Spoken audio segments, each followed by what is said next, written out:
So I saw we have dozens and dozens and dozens of questions from people in the open chat, but because I am moderating, I get the privilege of asking each of you a question before we get to that. And I would like to open the questions to David. So you talked about this a little bit, so it's a wonderful transition. But when we imagine the future of AI, what comes to mind is often a science fiction dystopia, or rather, what media presents to us is a science fiction dystopia where robots rule the world, and in 30 years we're all sort of existing in response to some matrix-like system. Very similar to what you were saying, the UK's newly developed AI Safety Institute, it focuses its language specifically on the most advanced current AI capabilities to ensure that the UK and the world are not caught off guard by progress at the frontier of AI in a field that is highly uncertain. So what I want to ask you, first off, and then we'll open to the other speakers, is how do you imagine the future of AI? And how do cultural depictions and existential fears around AI mask the societal impact and potential of AI now? I think, first off, I would say that we need to recognize that there are, and I mentioned this when I was talking, that there are tremendous potential goods that AI can deliver. I mean, we already see that AI can, or AI systems in health can better predict early strokes. They can support in many different clinical applications. They can address issues like biodiversity drain in some applications. There are just countless applications that AI holds promise to advance the public good. But at the same time, and this is where the kind of existential risk conversation comes in, there are large-scale risks that this technology presents. And so first off, I would say we definitely don't want to turn our gaze away from the scale of risks that these technologies present.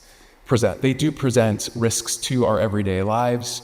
There are observed harms of discrimination and various other forms of toxicity and harm in our everyday world now.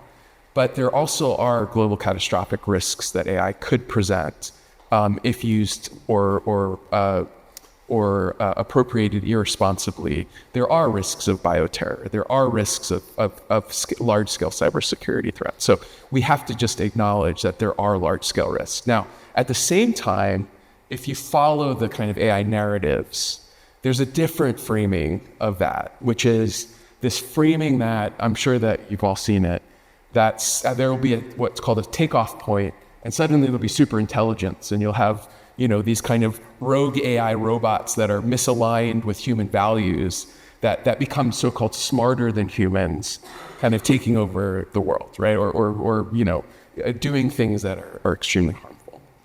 And I think we have to be careful of that framing because, in a sense, when a lot of these companies like OpenAI talk about superintelligence, say, or artificial general intelligence, there's not a scientific justification for the terminology that they're using.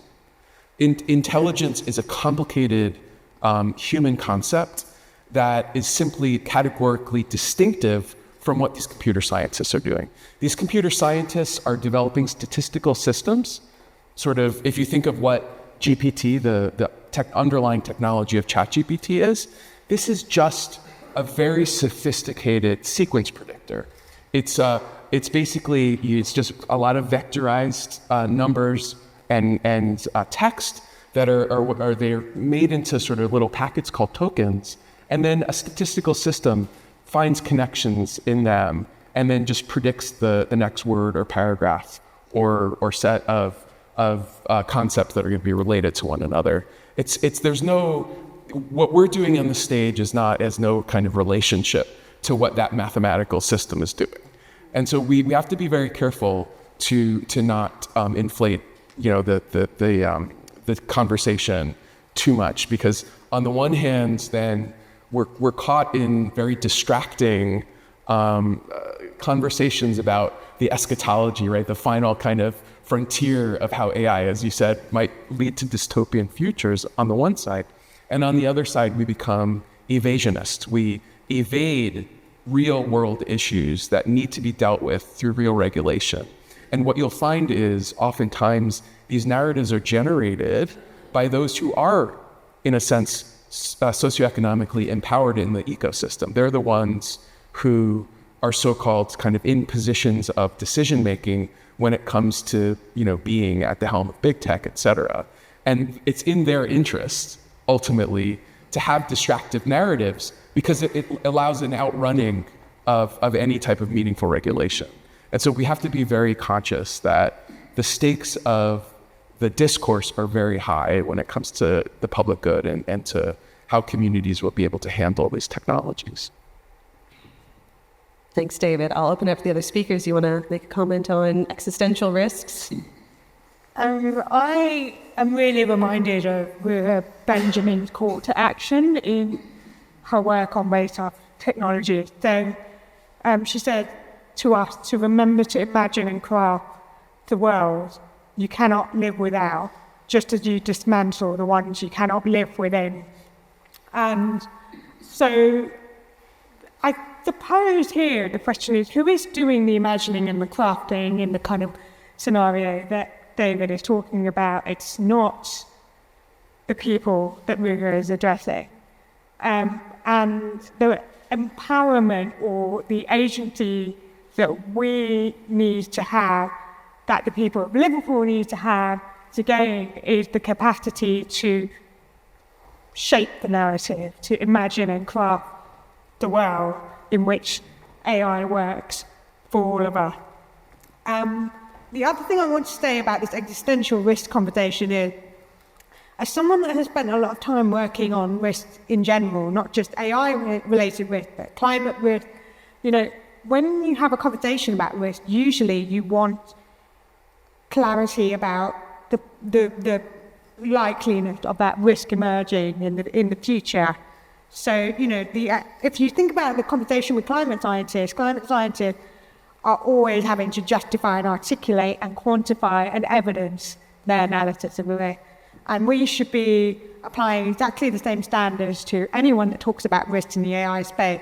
You should talk about risk. It's important to talk about risk, but you need to be very clear about why you think that risk exists and be able to articulate that in a clear way. And also to do that, not just with a view and focus on very, very long term, but in the short term and the medium term. So if we just sort of pull our horizons back a bit, I think we'll find that we're engaging with different questions, that we're engaging with different types of risk, and we're engaging with different potential solutions to those risks. Thanks, Reba. I think something that's always worth bearing in mind, that you could have applied here, is the timescales and the likelihoods. So I say this as a somewhat computer scientist, a history of computer science is a history of people going into domains, doing some amazing stuff, declaring it finished and then moving on. And then the rest of the domain taking 20, 30, 40 years to actually finish the job.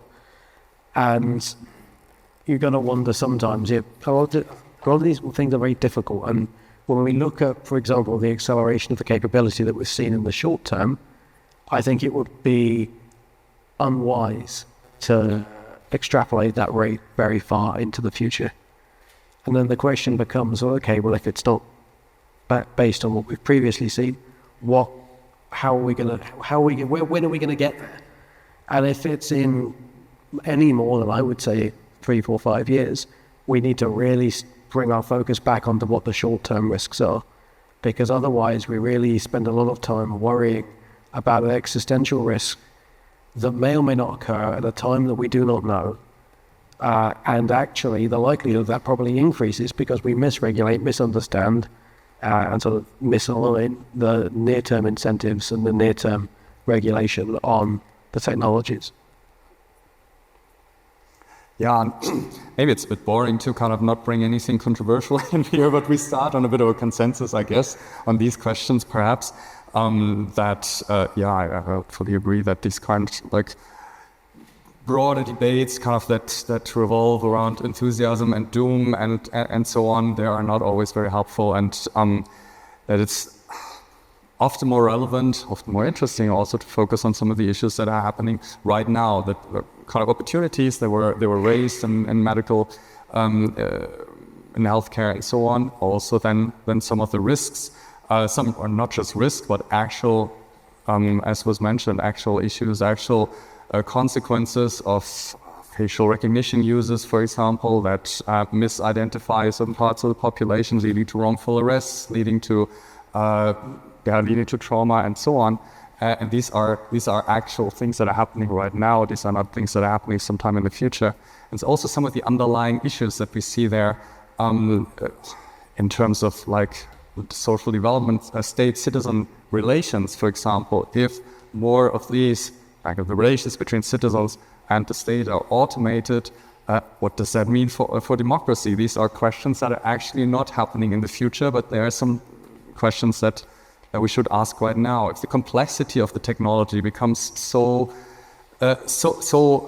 huge and so difficult that it's becoming more and more, or it's moving away from the control of citizens more and more, then we have a problem for democracy. Again, it's not a question that is something about like the doom of like the end of civilization or so, but these are some of the challenges that we're living in right now, I think, and that need to be addressed.